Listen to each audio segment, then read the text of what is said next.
ہر آدمی کو اپنے لیے ایک ٹو ڈو لسٹ بنانی چاہیے رمضان کے اندر، things to do and things not to do, کہ کیا کرنا ہے اور کیا نہیں کرنا ہے۔ ہر ایک اپنے مطابق کچھ بنا سکتا ہے، لیکن یہ کچھ ریکمنڈیشنز ہیں۔ پہلی بات یہ کہ رمضان کے اندر روزوں کے حوالے سے میں کوئی ریکمنڈیشن نہیں دے رہا، وہ 30 روزے ہیں اور وہ فرض ہیں، بہرحال وہ رکھنا ہے، اور امید ہے کہ انشاءاللہ سب لوگ رکھیں گے، کہ نماز با جماعت پڑھنے کی کوشش کی جائے۔ یعنی پڑھتے تو سب ہی ہیں، لیکن رمضان کے اندر سستی، بلکہ رمضان ہمیں ایکٹیو کرے، نیکی کی طرف رغبت ہو کہ یار میں نے اس کے اندر ضائع کچھ نہیں ہونے دینا، میں نے کمانا ہے، نیکی کمانی ہے، تو با جماعت نماز پڑھنے کی کوشش کی جائے۔ پھر روزانہ کی بنیاد پر کوئی ایک صدقہ باکس رکھ لیں، اس کے اندر ڈالتے رہا کریں، پھر جب کچھ تھوڑی سی کلیکشن ہو جائے پھر ایک ہی دفعہ کسی کو دے دیں، لیکن کوشش کریں روزانہ کی بنیاد پر خرچ کریں۔ اللہ کو خرچ کرنا بہت پسند ہے، کسی مسجد میں دیں، کسی ادارے میں دیں، کسی غریب کو آپ خود جانتے ہیں اس کو دیں، لیکن خرچ ضرور کریں، خرچ کرنے کی عادت ڈالیں۔ اور یاد رکھیں جس کو شروع سے ہی خرچ کرنے کی عادت ہوتی ہے، اس کے اوپر جب زکوٰۃ فرض ہوتی ہے تو اس کے لیے کوئی مشکل نہیں ہوتی، وہ پہلے سے ہی زکوٰۃ سے زیادہ دینے کا عادی تھا۔ لیکن جو آدمی ایک ایک روپے کا حساب کرتا ہے، 10 روپے دیتے ہوئے اور 100 روپے آج کل 100 روپے میں کیا ہوتا ہے، ایک وقت کا کھانا بھی 100 روپے میں نہیں آتا، تو 150 اور 200 روپے دینے پڑتے ہیں، اور وہ 100 روپے دیتے ہوئے بھی احسان کرتا ہے اور دل پر اتنا بار محسوس ہوتا ہے، اس کے لیے واللہ بعد میں زکوٰۃ ادا کرنا بہت مشکل ہو جائے گا، کیونکہ اس کے پاس تھوڑے پیسے تھے اور اس کے اندر اتنی محبت تھی، اور جب پیسے بڑھ جاتے ہیں تو اس کی محبت اور زیادہ بڑھ جاتی ہے، تو اس لیے اسی وقت سے اس کو خرچ کرنے کی عادت ڈالی جائے۔ اور پھر کچھ چیزیں ایسی ہیں تھنگز ناٹ ٹو ڈو، ان میں سے سر فہرست کیا ہے کہ بہت زیادہ سونے سے اجتناب کیا جائے۔ دیکھیں رمضان ہے ہی اسی لیے، اور بہت زیادہ کھانے سے اجتناب۔ دیکھیں رمضان کس لیے ہے، روزہ کس لیے ہوتا ہے کہ آپ بھوکے رہیں، آپ پیاسے رہیں، آپ کو تکلیف ہو۔ اگر تکلیف نہیں دینی ہوتی اللہ کو تو وہ بھوکا پیاسا کیوں رکھواتا؟ سوچیں ذرا، ہم کیا کرتے ہیں، اتنا زیادہ کھاتے ہیں، ساری رات جاگتے رہتے ہیں، ڈیلیبریٹلی سو سکتے ہیں لیکن جاگتے رہتے ہیں کہ دن کو سو جائیں گے، پھر سارا دن سوتے رہتے ہیں،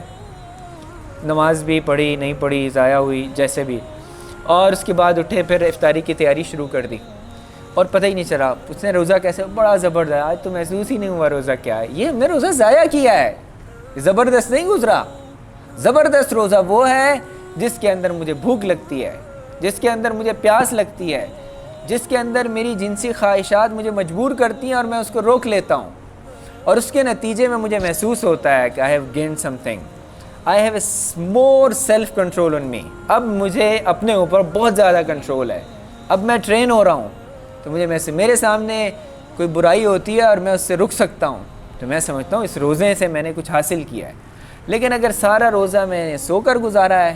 سارا افطاریاں میں نے مختلف کھانے ٹیسٹ کرتے ہوئے اور کھاتے اور زیادہ کھاتے ہوئے گزارے، اس کا مطلب ہے میں نے کچھ حاصل نہیں کیا اس رمضان سے۔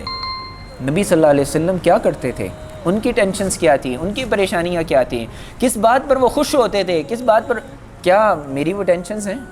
یا میرے زندگی کا ویژن کچھ اور ہے، میں کچھ اور حاصل کرنا چاہتا ہوں، اللہ کے نبی کچھ اور، اس کا مطلب ہے there is something wrong۔ اور اسی طریقے سے ایک چیز جو میرے خیال میں نہیں کرنی چاہیے وہ یہ ہے کہ رمضان ٹرانسمیشنز، افطاری کا وقت ہے، سحری کا وقت ہے، دعاؤں کی قبولیت کا وقت ہے، حدیث میں آتا ہے کہ روزہ دار کی دعا قبول ہوتی ہے افطاری کے وقت میں، گارنٹی ہے۔ ہم خود دعا نہیں کریں گے، مولوی صاحب دعا کر دیں، میرے ابا جان بیمار ہیں، مولوی صاحب میرا ایگزام ہے دعا کر دیں، بھائی کسی حدیث میں مولوی صاحب کی دعا کی قبولیت کی گارنٹی نہیں دی گئی، گارنٹی دی گئی ہے تو کس بات کی کہ روزہ دار کی، اور یہ نہیں کہا گا کہ روزہ دار گناہ گار ہے یا میڈیکل کالج کا یونیورسٹی ہے یا نہیں ہے یا وہ حافظ صاحب ہیں یا مولوی صاحب ہیں، روزہ دار ہے، اس نے روزہ رکھا ہے، اس کی دعا قبول ہوگی جب وہ افطاری کرتا ہے۔ اس وقت ہاتھ اٹھائیں اور اللہ سے دعا کریں، سب کچھ مانگیں، اپنے ایگزام کو مانگیں، اپنے والدین کی صحت مانگیں، اپنے لیے اچھی زندگی مانگیں، اپنے لیے آخرت مانگیں، اپنے لیے ایمان مانگیں، سب کچھ اللہ عطا کرے گا۔ تو اس وقت اس طرح کی چیزیں، ڈسٹریکشنز جو ہیں، خاص طور پر موبائل، اس سے دور ہونے کی کوشش کریں۔ ابھی سے ہی اپنے اس کی نوٹیفیکیشنز آف کر دیں سوشل میڈیا کی، اور اس کا استعمال کنسٹرین کرنے کی کوشش کریں، کیونکہ یہ بہت زیادہ ڈیٹریکٹ کرتا ہے، اور ایک دفعہ اس کے اندر بندہ چلا جاتا ہے تو پتہ چلتا ہے تو 1 گھنٹہ گزر چکا ہوتا ہے، 2 گھنٹے گزر چکے ہوتے ہیں۔ تو اس لیے کوشش کریں کہ زیادہ سونے سے، زیادہ کھانے سے، رمضان ٹرانسمیشن سے، بہت زیادہ موبائل کے استعمال سے اجتناب کیا جائے، اور روزے کو استعمال کر کے اپنے اندر کوئی صبر، کوئی برداشت، کوئی نیکی کی طرف استقامت اور برائی سے بچنے کی پریکٹس کی جائے۔ تو اللہ تعالیٰ سے دعا ہے